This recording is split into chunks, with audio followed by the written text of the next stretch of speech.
আসসালামু আলাইকুম ফেসবুক বন্ধুরা, সবাই কেমন আছেন? আজকে আপনাদেরকে নিয়ে আসছি আমার নিজস্ব চাষ করা কলমি শাকের ক্ষেতে। আপনারা দেখতে পাচ্ছেন কি সুন্দর শাকগুলো হয়েছে। ইতিপূর্বে আপনারা অনেকেই জেনে থাকবেন যে কলমি শাক হলো সকল শাকের মধ্যে উচ্চ আয়রন সম্পন্ন একটি শাক। এই শাকের মধ্যে প্রচুর পরিমাণে আয়রন রয়েছে, যা আমাদের শরীরে আয়রনের ঘাটতি পূরণ করে থাকে।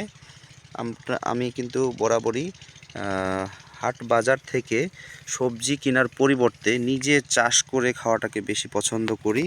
কারণ হাট বাজারের সবজি হচ্ছে আপনার টাটকা থাকে না। আর এখন যেটা বিষয় হচ্ছে সেটা হচ্ছে যে সবজিতে অনেক সময় ভেজাল এবং কীটনাশক স্প্রে করা হয়, কিন্তু আপনি যখন নিজে খাওয়ার জন্য বাসায় চাষ করবেন তখন সেটা সম্পূর্ণ হবে কীটনাশক মুক্ত। এখন বর্তমান দিনে যা আমরা দেখতেছি যে বিভিন্ন ধরনের রোগবালাই, যেগুলো হচ্ছে আমাদের কিডনি বিকল করে ফেলতেছে, আমাদের হার্টের ক্ষতি করতেছে। এবং এখন দেখবেন যে অনেকেরই আপনার হাই প্রেশার।